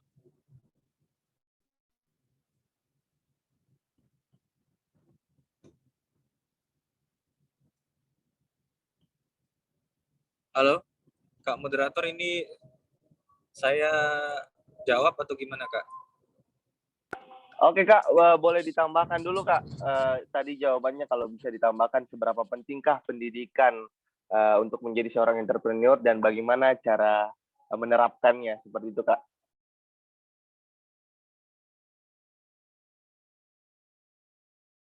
Ya, seperti itu. Yang dikatakan Kak Ozi tadi, saya sepakat dengan hal itu, karena kalau bicara pendidikan ya erat kaitannya dengan belajar. Belajar itu saya pikir untuk semua lini pun itu penting. Karena kalau kita mau lakukan sesuatu,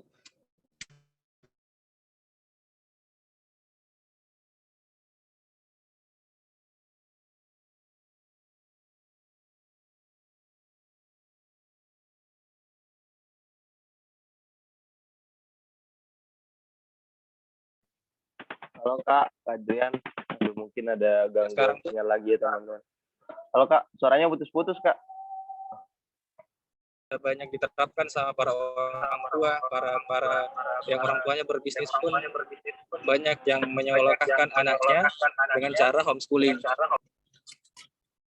Jadi seperti itu, belajar itu bisa dimanapun, belajar itu bisa dengan siapapun juga. Seperti kata saya lupa siapa, itu yang perlu jadi mindset buat teman-teman. Belajar itu bisa dimanapun dan dengan siapapun, seperti itu.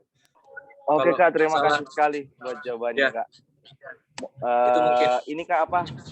Oke, terima kasih Kak buat jawaban dari Kak Adrian sama Kak Ozi.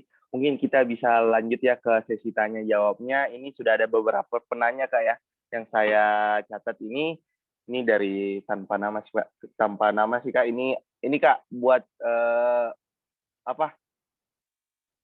Ini apa buat keduanya mungkin ya Kak ya. Tentang ini bagaimana kita menggeluti bisnis di tengah-tengah perkuliahan. Lalu apa tips dan trik tersendirinya Kak, seperti itu. Terus itu saja mungkin Kak pertanyaan pertama buat Kak Adrian, mungkin bisa dijawab ya Kak yang pertama tentang perkuliahan tadi. Oke. Bagaimana cara awal menggeluti bisnis di tengah-tengah kesibukan perkuliahan? Apa tipsnya? Jadi yang pertama pastinya manajemen, self management pastinya, atau manajemen yang kita sering dengar itu time management, manajemen waktu. Saya dulu mulai dari maba. Dulu dari maba jualannya, saya sedikit cerita lagi nih. Mulai dari maba, jualan pertama itu laundry. Itu pun laundry tidak pakai mesin, pakai manual, pakai tangan. Jadi saya buka laundry di kosan untuk setidaknya dapat penghasilan tambahan untuk jajan. Jadi seperti itu. Jadi apa yang kita punya, sumber daya apa yang kita punya, kalau dari segi waktu kita minim, kita cari usaha yang bisa kita jalankan meskipun tidak meskipun kita tidak perlu keluarkan waktu yang banyak. Contoh, saya dulu jualan pulsa juga. Jualan pulsa kan tidak perlu pakai waktu banyak, tidak perlu standby. Kalau ada yang beli, alhamdulillah kayak gitu. Waktu masih mahasiswa, yang penting mahasiswa itu karena tantangannya adalah di segi waktu, makanya kita cari jualan yang bisa, contoh reseller juga, titip-titip produk bisa. Jadi kita yang paling tahu kesibukannya kita seperti apa, di jam-jam berapa kita tidak bisa, di hari-hari apa kita kosong, kita atur nih waktu tak, sesuaikan sama kita apa yang harus kita lakukan lagi, seperti itu. Jadi itu Ji, pintar-pintar isi waktu, jangan banyak rebahan, jangan jadi kaum rebahan. Siap Kak, oke, terima kasih. Selalu pusing ketika tidak ada kerjaan. Siap. Oke, terima kasih Itu Kak. sih kalau saya jawabannya. dulu bahkan merasa 24 jam ini kayaknya tidak cukup nih. Iya Kak. Itu tips yang pertama. Jadi teman-teman tadi itu ya dari tips dari Kak Adrian, yaitu self management ya Kak ya, poinnya Jelas sih, self management. Oke Kak, jelas. Mungkin agak delay Kak, tiba di Kakak suaranya. Halo Kak. Oke, jadi teman-teman tadi ya cara tips dari Kak Adrian, yaitu buat teman-teman mahasiswa yang pengen mulai usaha, mungkin bisa dilihat atau dimulai dari bagaimana kita manajemen waktunya, self management. Seperti itu. Terus ini Kak, untuk pertanyaan kedua mungkin bisa buat Kak Ozi ya. Yang ini Kak, tadi ada beberapa pertanyaan, yaitu cara melihat peluang Kak untuk memulai bisnis. Karena mungkin teman-teman di sini belum semuanya sudah memulai bisnis ya Kak. Mungkin ada yang baru cuma diniat, ada yang sudah jalan setengah, bahkan ada yang mungkin sudah kapok untuk usaha karena sudah merasakan kerugian dan lain-lain. Nah, yang saya tanyakan di sini Kak, untuk mewakili teman-teman ini, nah cara melihat peluangnya seperti apa Kak? Kenapa bisa Kakak memilih bisnis seperti itu? Atau cara melihat peluangnya untuk memulai bisnis seperti apa Kak? Mungkin bisa saya serahkan kepada Kak Ozi untuk menjawab. Cara melihat peluang ya? Kalau aku dulu tuh, kalau dari pengalamanku, aku lihat peluang tuh apa sih yang Halo lagi... Kak, suaranya bergema Kak. Halo Ya, Kak, halo. bergema. Tes. Suaranya nggak jelas Kak. Halo. Suaranya kurang jelas Kak. Aduh, gimana ya? Bentar. Set sistem tes. Halo Kak. Oh, oke, jelas Kak. Oke. Udah jelas ya? Nah, gimana sih aku melihat peluang usaha dan bagaimana aku kenapa memilih itu kayak gitu ya. Sebenarnya aku dulu tuh di tahun 2017 aku kan pertama kali memulai bisnis ini sih, tapi masih kecil-kecilan, belum ada partner, belum ada atau relasi yang ada. Jadi aku pertama dulu yang aku lakuin adalah yang lagi tren di internet apa nih? Soalnya kan aku tuh orangnya gimana ya? Aku bangun mindset tuh orang terupdate, orang yang nggak mau ketinggalan lagi perkembangnya apa nih? Nah, itu buat motivasi aku untuk membangun sebuah inovasi kayak gitu kan. Yang waktu dulu tuh yang lagi tren video-video lucu misal, atau video-video yang mungkin sinematik atau keren lah. Jadi aku kayak abis lihat, keren juga ya. Abis itu terus nyoba bikin. Nah, aku bangun tuh hard skill dari situ kan. Terus belajar videografi. Tiba-tiba aku share juga promosinya ke mungkin sosial media aku, dan aku kasih tahu juga ke teman-temanku. Dari situ mereka, wah ini bagus Ji, bisa nggak nih bikin video buat aku kayak gitu. Wah ini dari sini ada income nih. Nah itu mungkin aku dari pertama-tama, oh ini keren, terus nyoba, terus aku share, aku share terus teman-temanku pada tahu. Nah terus akhirnya itu jadi sebuah peluang buat aku gitu loh, untuk mendapatkan sebuah income kayak gitu. Nah akhirnya aku konsisten di bagian videografi, tapi mindset yang aku bangun, aku orangnya terupdate. Jadi aku nggak mau ketinggalan era apa yang berkembang gitu. Terus dari video aku juga belajar dikit juga di hard skill, yaitu fotografi misal. Jadi nggak meskipun aku konsisten di video, tapi aku juga mencoba untuk belajar-belajar karena itu salah satu investasi jangka lama gitu loh. Siapa tahu aku belajar ini ntar kepake nih fotografinya kayak gitu. Terus pada 2019 aku kan belajar tentang augmented reality. Padahal augmented reality fitur Instagram dulu tuh aku iseng doang. Maksudnya melihat ini lagi rame ini nih apa namanya di kepala keluar efek-efek kayak gitu kan. Ini keren banget nih cara bikinnya gimana nih. Nah, terus aku dari situ aku riset gimana cara bikinnya, terus bagaimana namanya apa namanya AR yang bagus, augmented reality yang bagus, filter yang bagus itu kayak gimana sih dan mendapatkan insight yang banyak kayak gitu. Nah akhirnya aku share juga di Instagram pribadiku, ternyata itu banyak yang pakai dan banyak yang suka. Dari situ ada brand yang approach di karya-karya aku yang udah aku bikin gitu loh. Ini bisa nggak buat brand ini? Misal tadi aku nyebutin aku ada Backman Social. Nah itu adalah agensi yang ada di New York. Aku kerja sama agensi itu untuk menghandle brand activation-nya si Seven for Alma Keynes. Nah itu brand jeans juga yang ada di New York. Jadi dia itu launching sebuah produk baru. Mereka aku bikin sebuah pengalaman baru. Misalnya kan kalau kalian launching, biasanya brand itu kalau launching produk ya udahlah promosikan Google Ads, terus campaign yang mungkin kayak biasanya lah. Tapi aku bikin new form dari kreativitas dan inovasi yang aku punya untuk membuat pengalaman baru. Dari situ aku bantu launchingnya, terus aku bikinkan AR-nya untuk account Seven for Alma Keynes. Pas waktu produknya launching itu campaign-nya bernama Made for This kayak gitu. Jadi konsumen itu nanti berfoto dengan AR ini, filter itu filternya itu kayak photo booth. Kalau kalian tahu ada empat sisi, nah itu photo booth. Nah dari situ aku memberikan pengalaman baru, mengenalkan konsumen dengan produk launching yang baru kayak gitu. Jadi yang perlu dibangun adalah mindset tadi yang aku orang yang update, orang yang sering cari informasi, belajar, terus jangan sampai ketinggalan. Nah itu peluang akan muncul sendiri ntar. Peluang akan muncul sesuai yang pernah aku ceritain kayak gitu sih sebenarnya. Oke Kak, terima kasih sekali buat jawabannya. Kak Adrian sudah ada Kak? Terima kasih Kak Ozi jawabannya. Kak Adrian sudah ada? Mungkin Kak Adrian sinyalnya naik turun ya teman-teman. Yes, siap. Halo Kak. Kak Adrian, sudah ada Kak. Oke, ini Kak ada pertanyaan lagi dari teman-teman nih, dari Muhammad Aidil Afiansyah. Kak, berhubungan umur saya masih 16 tahun. Apa yang perlu saya siapkan menjadi pengusaha? Mungkin bisa dijawab Kak. Kak Adrian. Itu sekolah. 16 tahun berarti masih SMA ya? Ya. Yang perlu dipersiapkan apa ya?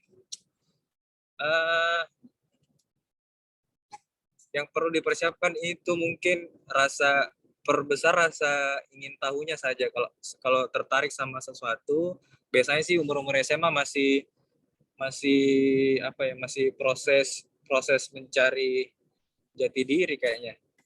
Proses mencari diri, mau nanti ke depannya mau fokus di mana, apakah mau fokus di bidang pun, kalau bisnis pun mau bidangnya apa, kuliner kah, fashion kah, produk kah, legal kah, dan sebagainya. Jadi ada banyak. Jadi itu sih lebih banyak mencari, mencoba-coba tiap semua bidang yang mana kita minati, yang mana dirasa suka, passionnya di mana, itu yang kita pelajari, update terus, seperti kata Kak Ozi tadi, belajar terus. Itu sih kalau dari saya. Lebih banyak ikut organisasi juga, organisasi SMA pun, nanti kalau kuliah ikut organisasi di kampus juga. Kalau perlu targetkan jadi ketua di organisasi, supaya kita pengalamannya dapat. Kan nanti kalau kita pun berbisnis akan bangun organisasi juga ujung-ujungnya. Jadi seperti itu. Itu Kak sarannya. Oke, terima kasih sekali Kak Adrian atas sarannya ya. Jadi mungkin buat teman siapa tadi namanya Aidil ini yang masih berumur 16 tahun, semangat buat pencarian jati dirinya ya. Terus ini Kak, ada pertanyaan lagi buat Kak Ozi. Gantian ya Kak ya, Kak Ozi lagi nih. Di sini ada tanpa nama sih Kak. Gini, dia pertanyaannya kayak gini. Sekarang kan untuk memasarkan jualan kita lebih efisien melalui sosial media. Nah sekarang ini Instagram dan TikTok saling bersaing. Nah menurut Kakak mana yang lebih efisien kita memasarkan di TikTok atau Instagram? Mungkin lebih tepatnya bisa dijawab sama Kak Ozi ya, karena tentang digital marketing dan lain-lain. Kak Ozi dipersilakan. Oke. Itu kayak ini nggak sih maksudnya pertanyaan itu compare lebih efisien Instagram apa TikTok kayak gitu ya? Iya benar Kak, kayak gitu maksudnya. Kalau misalnya di compare, kenapa nggak pakai keduanya aja gitu loh buat promosi? Kan promosi itu kan toolsnya kan ya dong. Maksudnya kenapa kita harus milih salah satu? Kenapa nggak keduanya kita pakai? Tapi kalau ditanya efisien yang mana, sebenarnya kita harus kenali dulu tuh platformnya itu diciptakan punya fungsi apa. Misalnya Instagram itu muncul platform ini tuh untuk share foto, share video, terus misalnya kalau misalnya Twitter itu tempat untuk curhat gitu kan. Kalau TikTok itu kan tempat sebenarnya lebih ke fokusnya ke hiburan sih sebenarnya ke hiburan. Kalau misalnya TikTok kan awalnya muncul kan dia video-video lucu, tapi sekarang kayaknya algoritmanya udah berubah. Kalau udah bahasa algoritma 2 SKS nih ntar.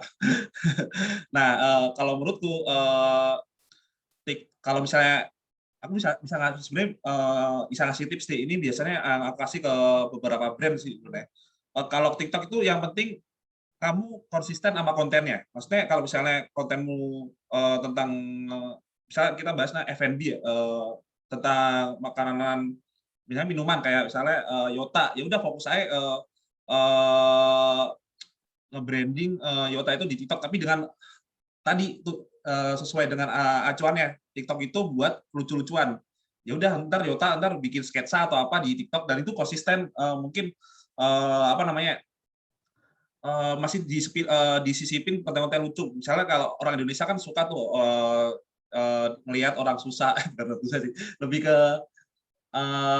konten yang bukan kontroversial apa ya, yang lucu lah, tapi lucunya ntar biar kalian yang risetnya gimana lah lucunya kayak gimana, tapi harus ada lucu-lucunya itu harus tetap ada di TikTok. Kalau misalnya Instagram itu kalian nggak harus konsisten. Sekarang Instagram itu udah panen kan, kalian kan pakai, kalian udah, kalau misalnya kalian udah pernah nonton Sosial Media Dilema, sebenarnya Instagram itu tuh kan kita daftar tuh gratis ya, kita nggak bayar, kita nggak apa, karena produk dari Facebook itu produknya itu bukan Instagramnya tapi kitanya, karena you are the product, kita daftarnya gratis. Karena apa? Ketika Instagram udah mulai banyak rame, dia tuh bikin iklannya ditujukan untuk siapa? Untuk kita. Nah kalau menurutku Instagram itu mending passion itu bukan dari kontennya tapi dari kalian beli ads-nya sih sebenarnya, kayak gitu sih sebenarnya. Lebih ke Instagram ads, soalnya aku udah beberapa melakukan riset sama propose team. Instagram itu udah nggak, acaranya bukan konten, tapi kalau TikTok masih bisa sih dia konten. Yang penting konsisten dalam satu konten. Misalnya kalau misalnya minuman terus pilih naik sketsa lucu atau video lucu, guys gini ternyata ini kayak gitu, jadi kasih punchline kayak gitulah. Nah mungkin aku bisa ngasih tipsnya kayak gitu sih. Oke, terima kasih ya Kak ya buat penanya tadi ya yang tanpa nama itu. Kalau misalnya pertanyaannya itu kita pakai TikTok atau Instagram, ya bisa saya simpulkan kenapa nggak pakai keduanya aja gitu ya Kak ya. Iya. Kalau bisa pakai keduanya kenapa enggak, lebih bagus lagi ya. Oke, terima kasih Kak buat Kak Ozi. Lanjut lagi buat Kak Adrian. Halo Kak, masih terhubung? Siap. Oke Kak. Kebetulan Kakak bergelut di bisnis yang menghasilkan sebuah produk. Ini ada pertanyaan lagi nih Kak ya. Ada pertanyaan dari teman-teman. Nih siapa tadi namanya, saya lupa namanya. Dia bilang seberapa berpengaruhkah nama brand untuk memulai sebuah bisnis? Dan langsung aja 2 ya Kak ya. Langsung 2 poin aja kebetulan untuk Kak Adrian. Seberapa berpengaruhkah menentukan suatu brand untuk memulai sebuah bisnis? Dan yang kedua Kak, ini mungkin kakak-kakak ini udah punya bisnis Kak nih. Dia nanya kayak gini Kak, misalnya ada kesalahan dalam produksi, bagaimana cara menyikapi klien kita? seperti itu Kak. Bisa ditangkap poinnya Kak? Oke. Oke Kak, dipersilakan Kak. Yang pertama, seberapa pentingkah brand dalam bisnis? Nah, kalau bicara brand itu sebenarnya panjang. Dari awal yang kita bangun adalah kalau kita kerucutkan di nama logonya kita atau nama brandnya kita, nama itu sudah harus ada dari awal, dan kalau bisa konsisten itu yang terus kita pakai, jangan dirubah-rubah, jangan diganti-ganti. Pun kalau mau rubah dari rebranding, dari bentuk itu boleh, tapi kalau nama sebaiknya dihindari. Makanya dari awal pastikan bahwa namanya sudah pas atau sudah tepat untuk bisnisnya kita, jangan berubah-berubah, tidak konsisten. Nah, kalau bicara brand itu sebenarnya brand kan ada beberapa istilah selling, marketing, branding, ya itu kadang orang tertukar. Nah, branding itu mulai dari sejak berdirinya usaha sampai detik ini itu akan terus berproses, karena branding itu persepsi customer terhadap bisnisnya kita bagaimana. Jadi itu branding datangnya dari customer, bukan dari kita. Jadi kitanya lagi bagaimana mau mempositioning produknya kita di persepsi customer seperti apa. Nah, contoh misalnya kalau minuman sudah banyak produk minuman di pasar. Nah, positioningnya kami di Yota mau jadi mood booster nomor 1 di pikirannya customernya kita. Jadi kalau mereka lagi down, butuh mood booster, ya itu Yota, seperti itu. Itu contoh positioningnya dalam branding. Nah, kalau dari nama itu yang penting konsisten. Kalau ganti bentuk sebagainya itu enggak apa-apa, yang penting namanya tetap, karena orang itu susah untuk mengenali, agak sulit untuk, apalagi kalau sudah nyaman di satu produk, untuk pindah ke tempat lain itu agak sulit kalau sudah nyaman. Begitu, seperti itu mungkin Kak penjelasannya tentang branding. Terus kalau yang kedua, apa tadi pertanyaannya? Kalau ada komplain, misalnya ada ini ya. Kak, ada kesalahan dari pihak produksi, bagaimana cara menghadapi kliennya atau customer-nya? Ya, kalau ada customer yang komplain, nah itu dilihat dulu dari tingkat tingkat kesalahannya. Kalau di Yota sendiri kami tangani sampai ke digantikan produk yang baru, dan itu dikasih gratis. Itu sebagai reward karena customer sudah kasih feedback ke kita. Ada juga kan tipe customer yang melakukan kesalahan, tapi mereka tidak komplain dan pergi, tidak akan beli lagi.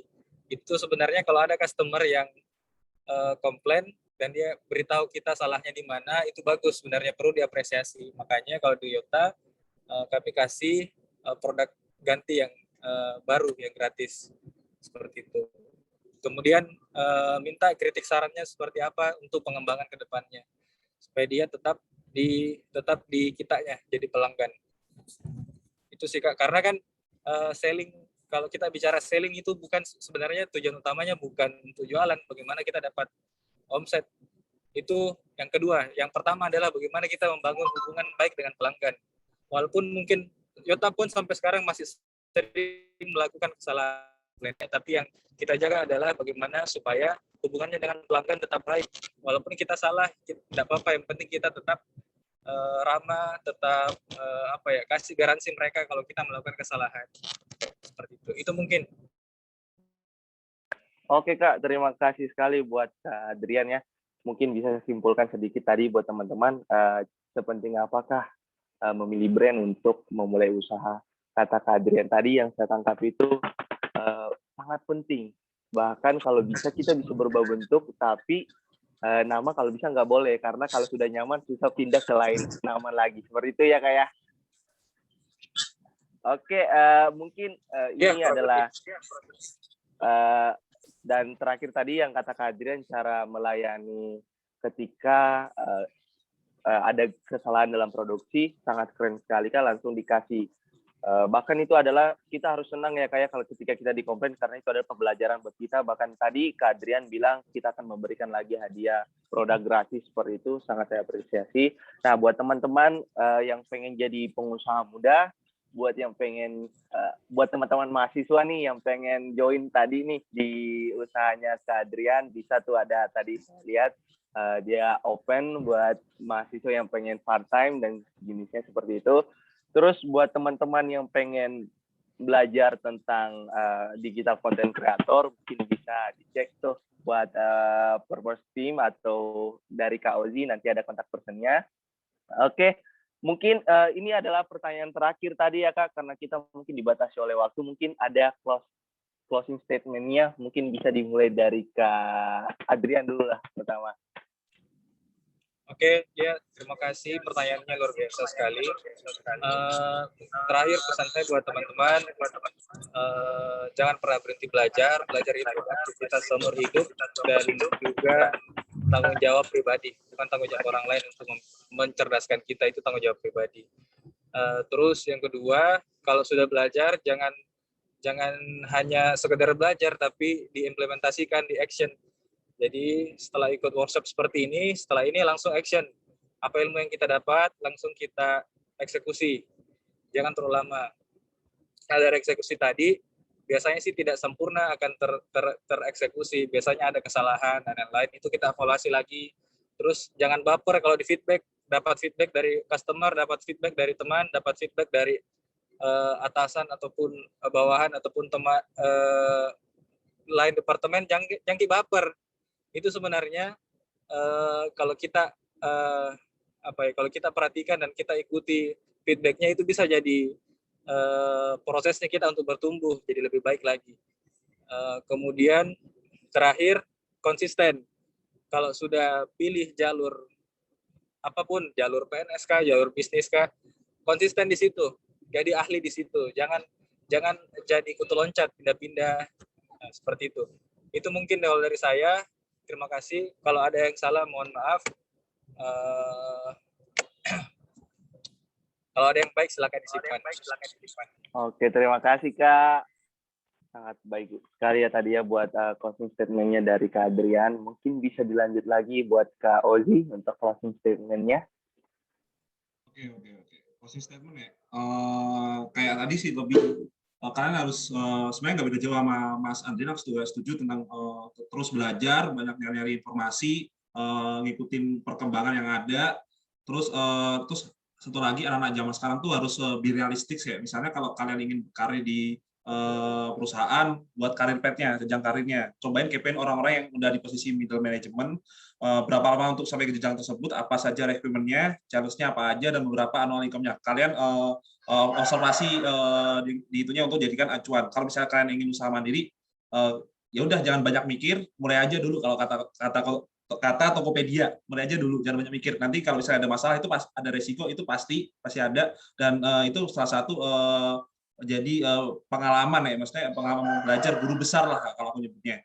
Dan setelah itu cari orang-orang yang misalnya udah sukses di bidang itu, misalnya kayak sharing-sharing lah, sama kumpul-kumpul lah masih sekali orang pebisnis misalnya kayak Mas Andrian ini misalnya kayak gitu.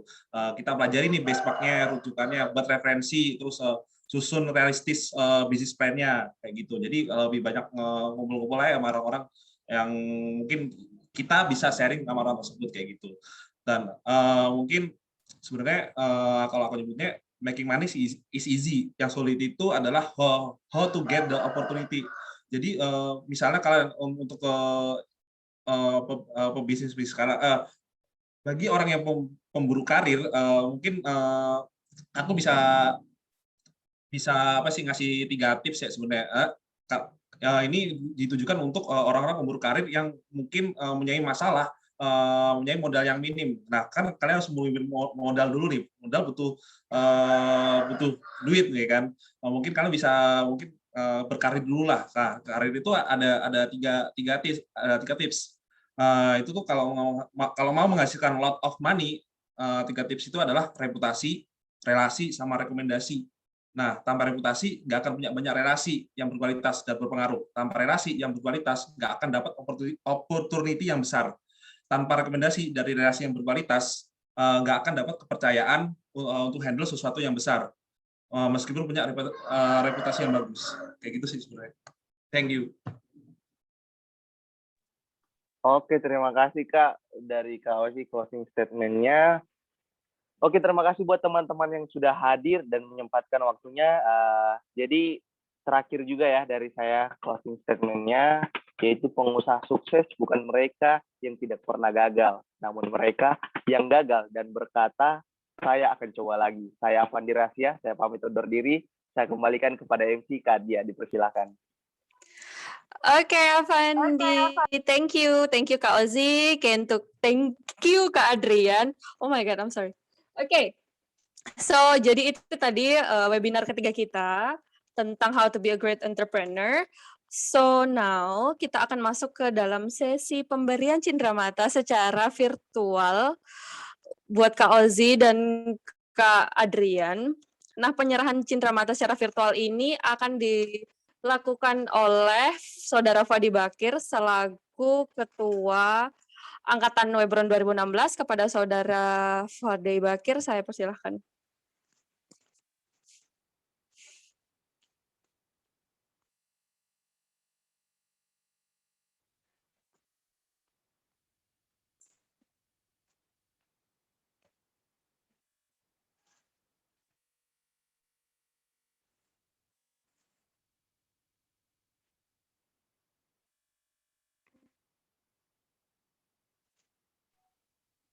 Ya, baik. Saya selaku Ketua Angkatan Webron sangat berterima kasih kepada pembicara-pembicara yang luar biasa kita pada pagi hari ini.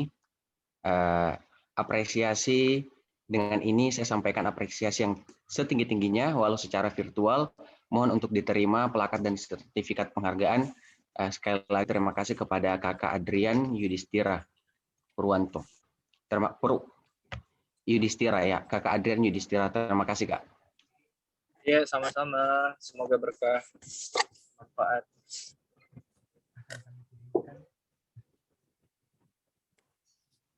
Juga kepada Kak Ozi Eka Pristama Putra, terima kasih Kak. Kami berikan apresiasi setinggi-tingginya. Terima kasih partisipasinya terhadap kegiatan kami.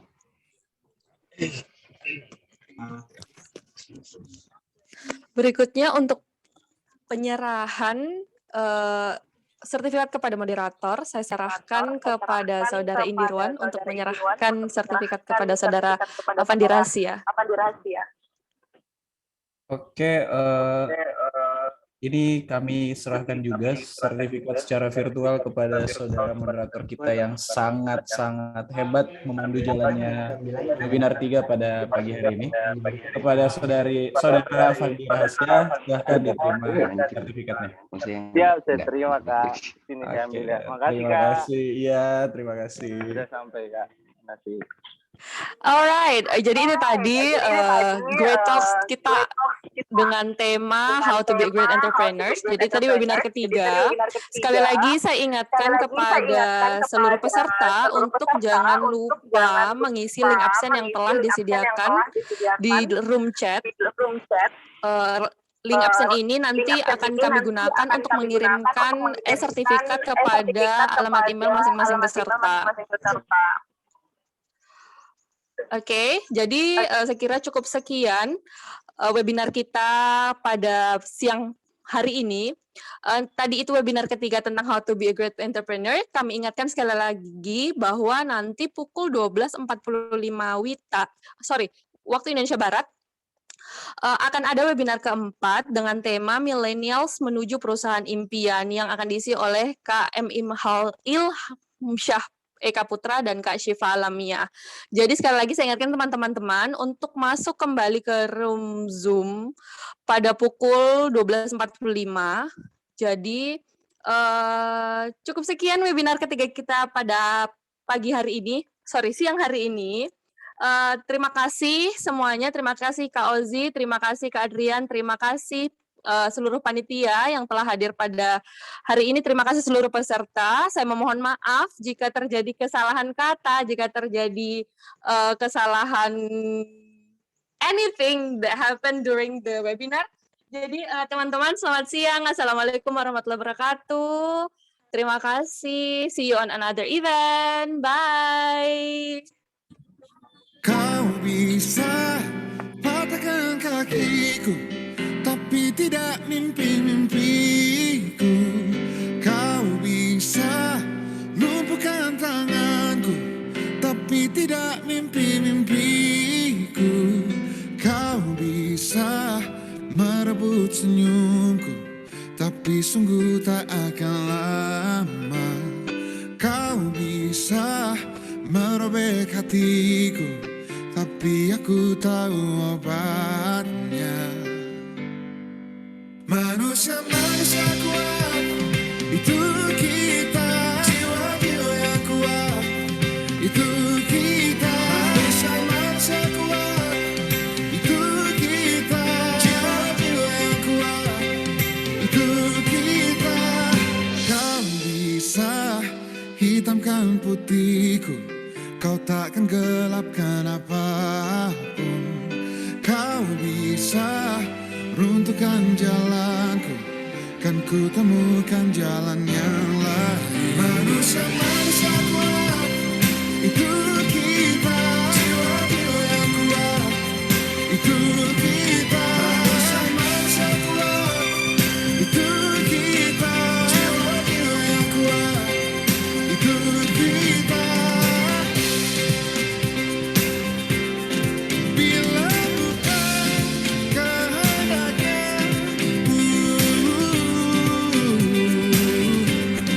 tidak satu pun jelasmu akan bawa bahaya.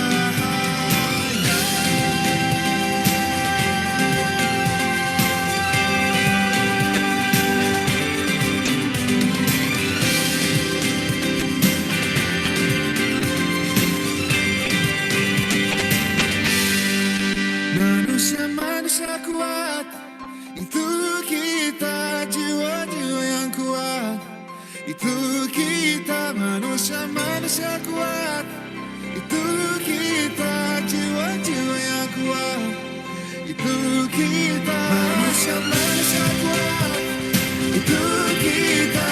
Jiwa-jiwa yang kuat, itu kita. Manusia-manusia kuat, itu kita. Jiwa-jiwa yang kuat, itu kita. Kau bisa patahkan kakiku, patah tanganku, rebut senyumku, hitamkan putihnya hatiku, tapi tidak mimpi-mimpiku.